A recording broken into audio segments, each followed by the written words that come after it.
Hey everyone, this is Martin from TechAltar, and if OPPO made money for every time the OPPO R7 was leaked, then they would be a very rich company by now.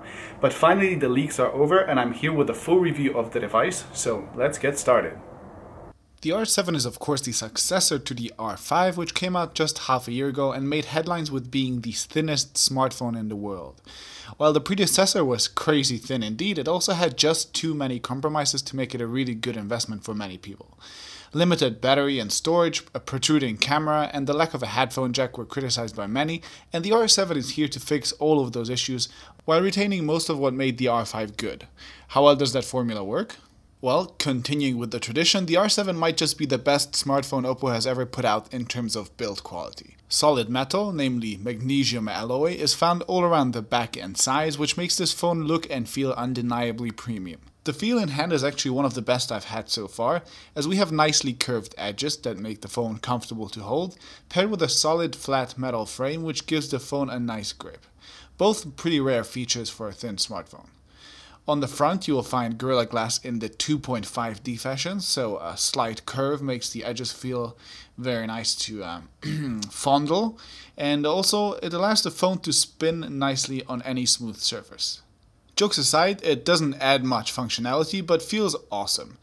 I've been a fan of curved glass since the first Nokia Lumia smartphone, so I'm glad that today all the manufacturers are jumping on board with it.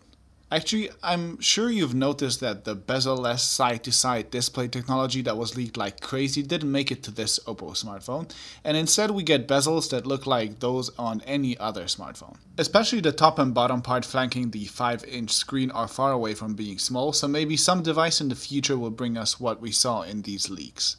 Still, the screen size allows for a phone that is very comfortable to hold in one hand and takes away the need for finger acrobatics.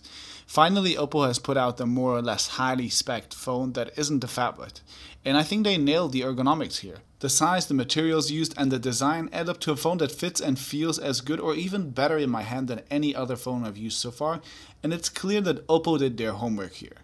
Also, the camera protrusion is mostly gone and the headphone jack is where it belongs, all due to a slightly thicker body than found in the R5. Totally worth the trade-off, I think. I'm sure that many people would have liked a black model, but silver and this champagne-looking gold are our two options for now.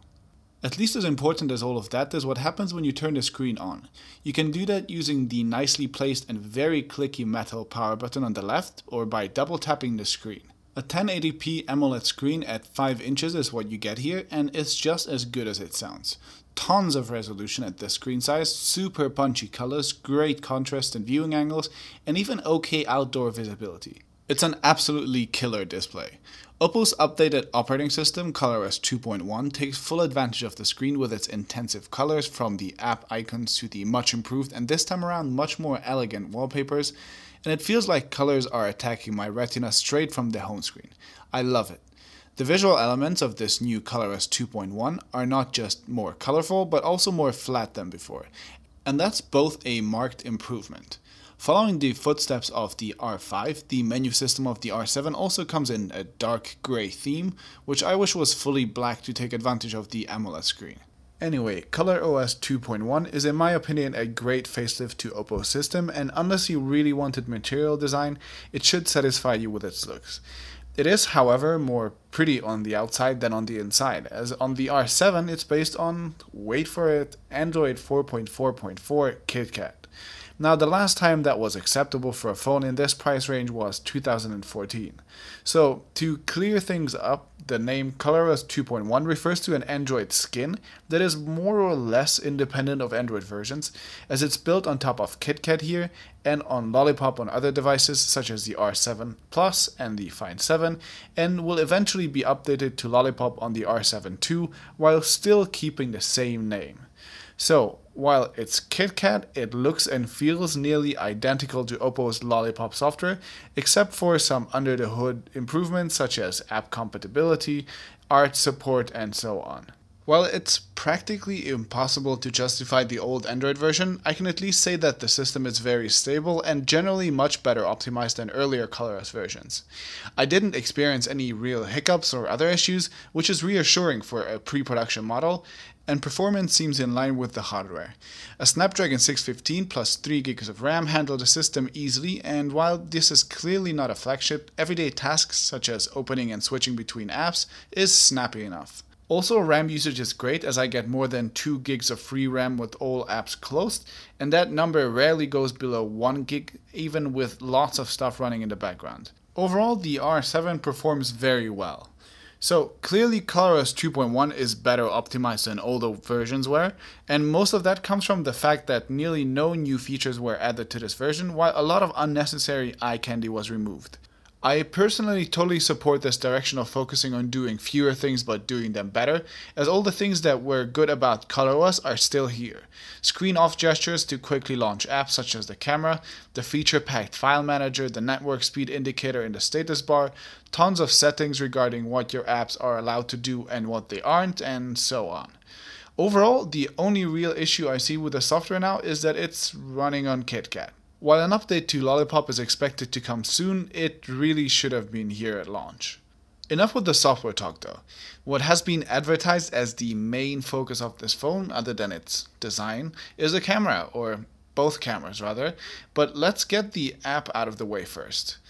It's a copy of iOS, which makes absolutely no sense because OPPO's previous layout was both more logical and practical than this one. I need 2 movements instead of 1 to capture video, which makes no sense at all. Also, settings are for some reason not in the empty space where they, belong, but instead they're buried under these bubbles cause I don't know who came up with this idea. Anyway, how do the cameras actually perform? Let's get the lesser one out of the way first. Since the rotating N1 and N3, we all know that OPPO clearly loves capturing your face using more megapixels, and this phone is no exception.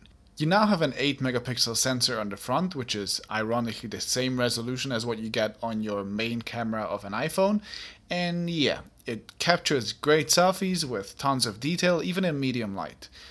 A wide-angle lens also helps you easily capture all your imaginary friends with you, and beautification is still a guilty and happy pleasure that works very well. Play around with it a bit and you'll be able to shoot cool pictures that are basically born for Instagram. As front-facing cameras go, this one's about as good as it gets right now. More interesting though is the main camera, which is pretty awesome too. Having a 13 megapixel sensor wouldn't by itself get my panties wet. But there's a ton of stuff to be excited about. Optics from Schneider, an ISO-cell camera sensor from Samsung which decreases crosstalk between neighboring pixels, and even face detection autofocus. Now those things get my juices flowing. An f2.2 aperture isn't the widest we've seen on smartphones, but overall this sounds like one hell of a good package. And it really is. Autofocusing has never been a strength of previous OPPO phones, and thank the lords of face detection autofocus, that is now a thing of the past. It's fast here and mostly accurate. When you shoot with good lights, pictures turn out fantastic. Good colors, no blur, plenty of detail, and even pretty okay dynamic range. Low light photography is passable too. Colors become a bit more washed out, but detail is preserved well enough. You can of course always switch to expert mode, which lets you set everything from focus, shutter speed, ISO, exposure composition, and even white balance manually. If you're looking for shooting modes, then you can download a whole bunch of them from the camera store. Built-in filters, beautification, HDR, and all the other classic options are here, and of course OPPO's signature modes such as the famous Ultra HD mode for shooting 50 megapixel photos, which I admit I still never use, and also the Super Macro one, which lets you get ridiculously close to your subject and allows you to make fantastically detailed close-up pictures. And then there's support for a bunch of other things such as GIFs, shooting in RAW, the slightly awkward but kind of funny double exposure, and so on.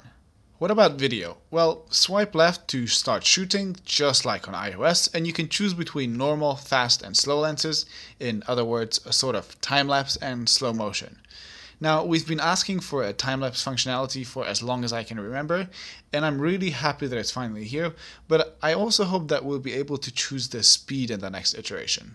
In normal mode, I actually find the videos to be just okay. The colors and dynamic range are fine, but 1080p is the highest option. There's still no continuous autofocus, no 60 frames per second, the bitrate is a bit too low, the audio quality is just not very good, and the lack of optical image stabilization also doesn't help. I mean, the results are passable, but after the awesome photo quality, I was expecting more. On the other hand, slow motion video is still fun to play with and works well enough, though the resolution is really low this time around.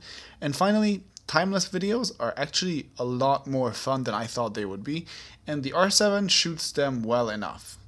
Overall, I think the R7 takes some of the best photos in this category, and if you disregard the, in my opinion, silly layout, then functionality is great as well.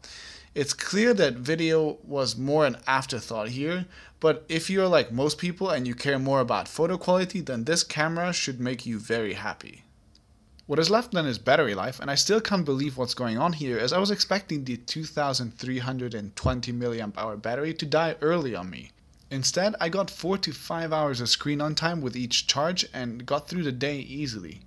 It seems that the relatively small and efficient screen, the more lightweight OS, and the not so power hungry CPU actually make a huge difference. And when I did have to charge, OPPO is still king of fast chargers with its VOOC technology, so your battery is usually full in no time. Overall, battery life is more a plus than a minus on this phone for me, which is very surprising. The R7 does address basically all the problems that the R5 had, and for me it ticks a lot of the right boxes.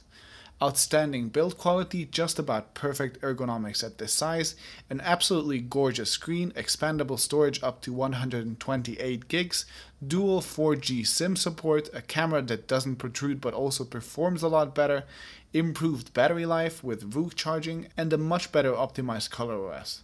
The catch? It runs KitKat, and there's just no excuse for that. If being on the cutting edge of software is your thing, then don't even think about this phone. If it's not, and you are looking for a good all-rounder, then this one should be worth taking a good long look at. I hope you guys enjoyed this video. If you did, give it a thumbs up. And I have the OPPO R7 Plus with me, so I'm going to make a review of that in a couple of days. So if you want to see that, subscribe to my YouTube channel, follow me on Facebook and Google+, and I'll see you in the next one.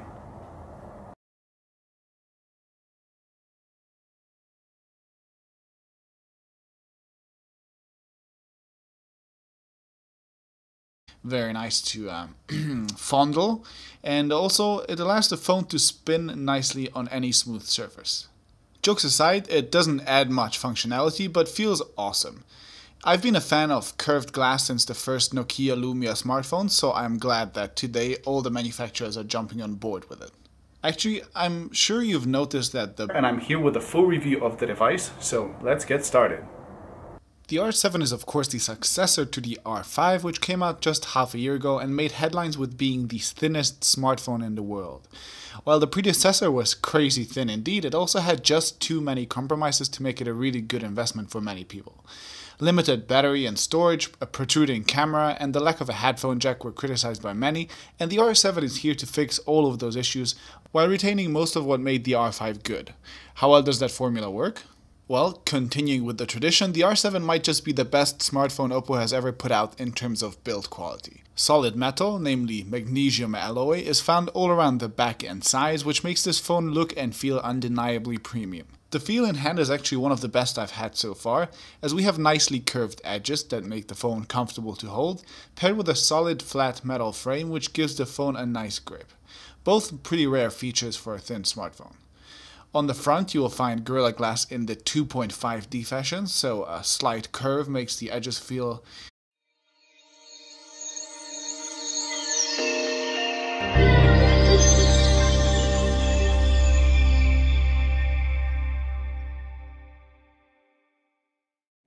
Hey everyone, this is Martin from TechAltar, and if OPPO made money for every time the OPPO R7 was leaked, then they would be a very rich company by now.